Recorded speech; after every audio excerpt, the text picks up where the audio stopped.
لڑنے کی وجہ کیا ہوتی ہے؟ محبت قرآن تو ہو نہیں سکتی. آپس میں گتھم گتھا ہو گئے.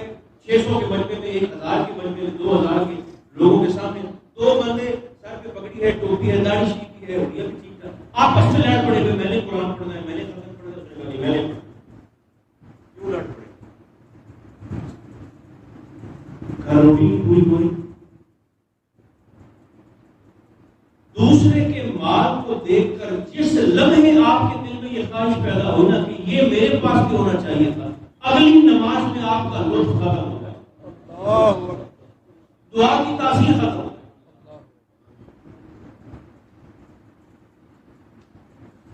اللہ اس امتحان سے محفوظ رکھے, مگر کبھی اس کو اگر کبھی بشری تقاضے ہیں کبھی اس کو آزما کے دیکھیے. اگر 10 گھنٹے میں دکان کو دیتا ہوں, مال کمانے پر دیتا ہوں, 1 گھنٹہ تو مجھے دین کو بھی دینا چاہیے کہ نہیں دینا چاہیے؟ بخاری شریف کی حدیث پاک میں آپ کو سناتا ہوں, سرکار دو عالم علیہ السلام کی تربیت کا طریقہ نہیں. اس کو تو ویسے ہی آپ ذہن سے نکال دینا کہ مال کے لیے ہم وظیفے کرتے ہیں, چلے کرتے ہیں. اسی لیے حضرت میاں شیر محمد شرف پوری رحمۃ اللہ علیہ آپ سے نا ایک شخص آیا آپ کے پاس اور کہنے لگا, میں نا فلاں پیر صاحب کا مرید ہوں, تو پہلے میرے پاس 1 کارخانہ تھا, اب میرے پاس 3 ہو گئے. پیر صاحب کا بیت ہوں, اب میرے اب 4 5 6 فیکٹریاں میری کارخانے ہوں. آپ مسکرائے فرمایا پھر تو برباد ہو گیا. پیر صاحب کو تو چاہیے تھا کہ تجھ سے میرا وہ ایک بھی چھڑوا دیتا, رب رسول کی راہ پہ لگاتا, پھنس گیا. اور مزید علی فرماتے ہیں دنیا اتنی کماؤ جتنا دنیا میں رہنا, آخرت اتنی کماؤ جتنا آخرت میں رہنا. اللہ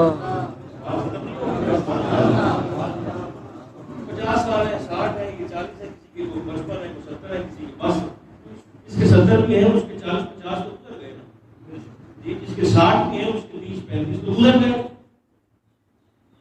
اگر ان گزرنے والے ایام کا پتہ نہیں چلا, جو سفید بالوں والے بزرگ تشریف فرمائے وہ 70 سال ہے 80 سال ہے, آپ کبھی ان سے بھی پوچھ لینا کہ بابا جی آپ ارشاد فرما دیں یہ 60 سال جو گزرے, ان 60 سال کے گزرنے کا کوئی پتہ چلا ہے؟ میری کل کی بات ہے. اگر 60 سال کل کی بات ہے تو باقی تو 60 رہتے ہی نہیں ہے. مولا کائنات فرماتے ہیں دنیا اتنی کماؤ. ہاں ایک اور بات کی واضح کرنا بڑا ضروری ہے, دنیا کمانے والا دنیا دار نہیں ہوتا, یہ بھی یاد ہے. مال کمانے والا دنیا دار نہیں ہوتا, مال کی محبت پہ کھل کر غفلت کی زندگی گزارنے والا دنیا دار ہوتا. ورنہ رزق کے حالات اللہ نے کسی کو دیا ہے, اچھے سے اچھا پہنے, اچھے سے اچھا کھائے, اچھے سے اچھا رہے, اچھی سے اچھی سواری استعمال کرے. دین حوصلہ افزائی کرتا ہے. ایک مالدار صحابی تھے, حضور کی خدمت میں میلے سے لباس میں آ گئے, میلے سے لباس میں. سرکار نے دیکھا تو حضور نے فرمایا تیرے پاس تو ٹھیک ٹھاک مال ہے. اس نے کہا حضور درویشی ہے. فرمایا یہ درویشی نہیں, یہ کنجوسی ہے, اللہ کے مال کی ناشکری ہے. رب نے دیا ہے تو اچھا پہنو, اچھا کھاؤ. وَأَمَّا بِنِعْمَةِ رَبِّكَ فَحَدِّثْ, جو اللہ نے نعمت دی ہے اس کا پھر اظہار بھی کرو. شکر کی ایک صورت یہ بھی ہوتی ہے, یہ اللہ نے مال سے نوازا ہے, وہ پیسہ پڑا ہوا ہے اور بچے بھوکے مر رہے ہیں, اپنا نظام اور ہے, گھر کے معاملات اور طرح سے چل رہے ہیں. ایسا نہیں. دنیا کمانے والا دنیا دار نہیں ہوتا, دنیا سے پیار کرنے والا, خوب جانے والا وہ دنیا دار ہے. آقا علیہ السلام حدیث مبارکہ عرض کروں اگر آپ کو پسند ہو. بخاری شریف میں حضور کی صحیح سند کے ساتھ یہ روایت موجود ہے. ایک دن سرکار رسالت آپ بات ہوئی ہے کہ مال کو اللہ نے بغیر مانگے کافروں کو دیا, اس پر یہ حضرت جابر بن عبداللہ انصاری رضی اللہ تعالیٰ عنہ آپ کے گھر سے سرکار دو عالم علیہ السلام باہر تشریف لائے. ایک دن محمود غزنوی نے بھی اپنے خزانے کا منہ کھولا. خزانے کا منہ کھول کے محمود غزنوی نے بادشاہ اس نے اعلان کر دیا پوری سلطنت. اس نے کہا جو لوگ آ کر جس بھی شے پر ہاتھ رکھیں گے نا وہ شے ان کی ہو جائے. ابھی مچ گئی. لوگ آتے ہوئے کسی نے گھوڑے پہ ہاتھ رکھ دیا, کسی نے مال پہ رکھا, کسی نے سواری پہ رکھا, کسی نے کھانے پینے پہ رکھا. بیت المال بھر گیا. ایاز اٹھا, ایاز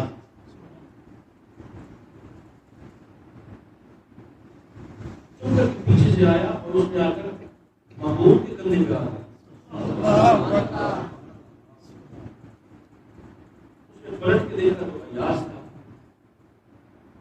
محمود نے کہا مجھے کچھ نہیں چاہیے. اس نے کہا آپ کو تو اعلان فرمایا تھا کہ کسی جو چاہیے وہ اس پر جا کر ہاتھ رکھے. اس نے کہا کہ یہ مال ہے, یہ پیسہ ہے, یہ سواری ہے, جائیداد سب کچھ ہے. اس نے کہا نہیں, میں نے اپنی پسندیدہ مطلوبہ چیز پر ہاتھ رکھ دیا ہے. اب آپ اپنے وعدے پر زبان پر قائم ہیں یا نہیں؟ سبحان اللہ. مالداروں کو مال مل گیا ہے اور دنیا داروں کو دنیا مل گئی. انہوں نے کہا اگر کچھ پہ ہاتھ رکھا ہے ایاز بن محمود آج سے تیرا ہی ہے.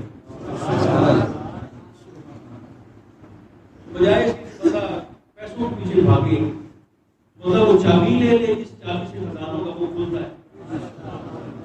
یہاں بھی اور آگے بھی اس چابی کے لیے مطلب تھوڑا سا ترغا کر لے, ہمت کر لے, کوشش کر لے کہ جس سے سارے خزانوں کا سکون کا بڑے بڑے پلازوں میں بڑی بڑی دکانوں کی کرسیوں پر بیٹھنے والے سیٹھ صاحبان اپنے چہرے کی بے سکونی کو چھپا نہیں سکتے, اپنے چہرے کی پریشانیوں اور تکلیفوں کو چھپا نہیں سکتے. چہرہ دل کا آئینہ ہوتا ہے, جو اندر ہو چہرے پر نظر آئے. حیثیت دیکھیں اس شے کی, حیثیت. سرکار غوث پاک کو آپ کی سیرت کا یہ واقعہ ہے. آپ جو کہ کاروبار بھی کرتے تھے, جو میں گزارش یہ کر رہا تھا کہ جو آئمہ مساجد ہیں وہ تھوڑی سی مہربانی کر کے اپنے معاشی معاملات کو دین سے تھوڑا دور رکھیں. ان کی روزی روٹی یہاں سے نہ آتی. ہمت کر کے آپ اگر ذمہ دار ہیں تو آپ اپنی زمین سے معاملات چلائیں, اپنے گھر کی روزی روٹی چلائیں, تاکہ ممبر پر بیٹھتے ہوئے آپ کو سچ بولنے میں آپ کی زبان لڑکھڑائے نہیں. آپ چور نظروں سے لوگوں کو دیکھتے نہ پھریں کہ بھائی میں یہ بات کروں گا تو یہ خفا تو نہیں ہو جائے گا. ہوتا ہے تو ہو جائے بلا سے. آپ کے بچوں کی روزی روٹی کا تعلق مصلی اور ممبر کے ساتھ ہونا چاہیے. اس کے لیے الگ سے آپ نظام چلا لیں, کاروبار کر لیں چھوٹا موٹا. اگر ذمہ دار ہیں تو آپ زمین کے معاملات کو دیکھیں, کوئی اور نظام آپ دیکھ لیں اپنا. امام مسجد کو, خطیب کو ہر لحاظ سے کوشش کر کے اپنے مقتدی سے بہتر ہونا چاہیے. یہ منصب اتنا بڑا ہے, اسے تو ہم نے خوار کر دیا. کپڑے دیکھیں گے تو انتہائی میل, لباس دیکھیں گے تو انتہائی پسماندہ, کوئی صفائی ستھرائی نہیں ہے, کوئی نظافت نہیں ہے, کوئی کلام کا اسلوب نہیں ہے, کوئی طریقہ نہیں, کوئی صورت نہیں ہے. اس سے بچنا چاہیے خاص طور پر. سرکار غوث اعظم کی کاروبار فرماتے تھے. غوث اعظم سے بڑا دیندار کون ہو سکتا ہے؟ کاروبار فرماتے تھے باقاعدہ, اور بڑے زبردست بزنس مین تھے سرکار غوث اعظم. مگر میرے بنی ایسی پڑھاتے ہوئے اطلاع ملی, حضور پورا جہاز آپ کا جو ڈوب گیا ہے مال بردار, آپ نے فرمایا الحمدللہ. کچھ دیر کے بعد وہ دوبارہ آئے, اس نے کہا حضور کو آپ کا جہاز نہیں تھا, وہ کسی اور کا تھا, خبر غلط. آپ نے فرمایا الحمدللہ. شہیدوں نے کہا حضور یہ کیا ہے؟ فرمایا نقصان کی خبر پر اور پھر خوشی کی خبر پر. میں نے دونوں دفعہ الحمدللہ کہا, تم نے میرے چہرے پر کوئی تبدیلی تو نہیں دیکھی؟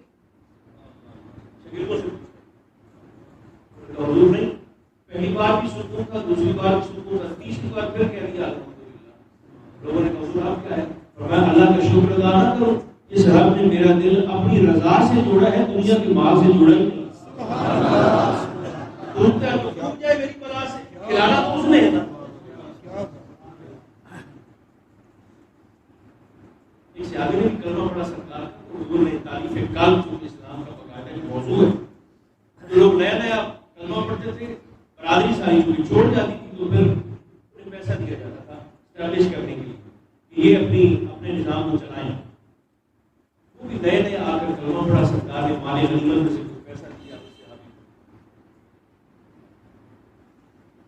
کہ ابھی بھی کلمہ پڑھا، مگر حیرت زدہ ہو کر کبھی اس مال کو دیکھتے ہیں اور پھر نگاہ اٹھا کر حضور کے چہرے پاک کو اور سرکار سے کہنے لگے حضور میں نے کلمہ یہ مال کے لیے تو نہیں پڑھا، حضور میں نے کلمہ اس لیے تو نہیں پڑھا تھا کہ میں آپ سے مال لوں گا۔ آقا نے فرمایا اچھا تو پھر کس لیے پڑھا تھا؟ کہنے لگے حضور میں نے تو کلمہ اس لیے پڑھا تھا کہ میں آپ کے ساتھ جہاد پر جاؤں گا اور اپنی جان آپ کے قدموں پر قربان کر دوں گا۔ حضور میں نے لینے کے لیے نہیں، میں نے تو اپنا سب کچھ دینے کے لیے آپ کا کلمہ پڑھا ہے۔ سرکار نے بلا کر صاحب میں پیار بھی کیا، پھر حضور کو دعاؤں سے بھی نوازا۔ یہ بھی ایک انداز ہے۔ بہرحال یہ وہ شے ہے، اگر اس کی کوئی اوقات ہوتی نا، اس کی کوئی حیثیت ہوتی اگر، میرا خیال ہے یہ حدیث پاک سننے کے بعد ایک سکون کی لہر ہوگی جو انشاءاللہ وہ طبیعت میں دوڑے گی۔ بخاری شریف کے حدیث پاک موجود آقا حضرت جابر بن عبداللہ انصاری کے گھر سے باہر تشریف لائے تو گندگی کے ڈھیر پر آقا نے ایک مردہ بکری کا بچہ پڑا ہوا دیکھا۔ مردہ آقا رک گئے، صحابہ کو حضور نے جمع کرنا کہ جلدی جلدی آ جاؤ، تم بھی آ جاؤ، تم بھی آ جاؤ، سارے صحابہ جمع ہو گئے اور وہ مردہ بکری کا بچہ نیچے پڑا۔ آقا نے سارے صحابہ سے مخاطب ہو کر سوال کیا، حضور نے فرمایا یہ بتاؤ اس مردہ بکری کے بچے کی کوئی قیمت اس کے مالک کی نظر میں ہوگی؟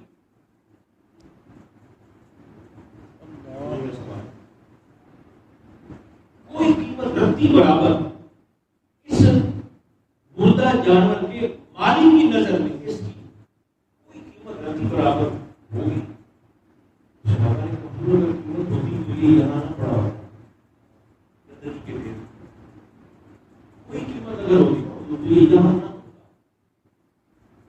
یہ بات جب تائید کی صورت میں جواب ملا، میرے اور آپ کی کلمہ کو فرمانے لگے جیسے جس کی کوئی قیمت نہیں ہے مالک کی نظر میں۔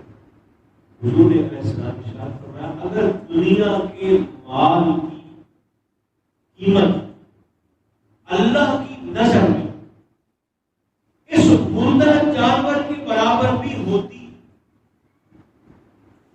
دوبارہ کیا دنیا کے مال کی اگر کوئی قیمت اللہ کی نظر میں اس مردہ جانور کے برابر ہوتی، رک کر حضور نے اس سے یہ بھی بات فرمایا یا دنیا کے مال کی قیمت اللہ کی نظر میں مچھر کے پر کے برابر بھی ہوتی کہ دنیا کا مال مچھر کے پر کے برابر بھی کسی قیمت کا حامل ہوتا اللہ کی بارگاہ میں اس کی نظر میں، تو فرمایا اللہ کریم اپنے منکروں کو کافروں کو پانی کا ایک قطرہ تک نہ عطا کرتا، ایک قطرہ تک کافروں کو نہ ملتا اگر دنیا کے پیسے کی کوئی قیمت ہوتی۔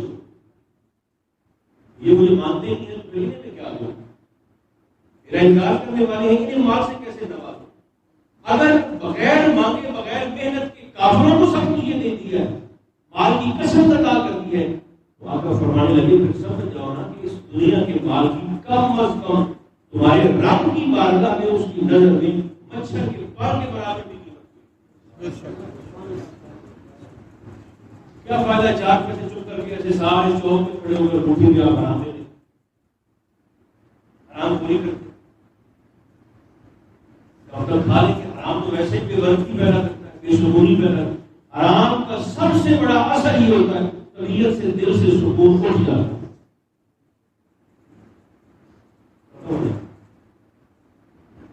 الحاکم التکاثر حتی زرتم المقابر، حضور نے علیہ السلام اپنی بیوی پر سنت ڈال دی ہے اگر طبیعتوں کو پرسکون کرنا چاہتے ہیں، میں بھی اور آپ بھی، اگر نظام کو مطمئن کرنا چاہتے ہیں، گھر کے ماحول کو اچھا کرنا چاہتے ہیں، اس کی فکر کو چھوڑو، پھر رغبتی پیدا کریں طبیعت سے آئے گا، کمانا ہے، نظام اس کے بغیر نہیں چلتا، اس میں کوئی دوسری رائے نہیں ہے، مگر مشن نہ بنائیں، مال کمانے کو مشن نہ بنائیں، ضرورت کے مطابق رکھیں، خواہش کے مطابق نہیں، اس لیے کہ جناب علی کا فرمان کہانی آخری سناتا ہوں. آپ فرماتے ہیں ضرورت تو اللہ فقیروں کی بھی پوری کر دیتا ہے, اور علی فرماتے ہیں خواہشات بادشاہوں کی بھی پوری نہیں. ضرورت کتنی ہے؟ 2 روپیہ, جسے بس کمر سیکھ لے, کمر سیکھ لے. اللہ ہمیں توفیق کرا.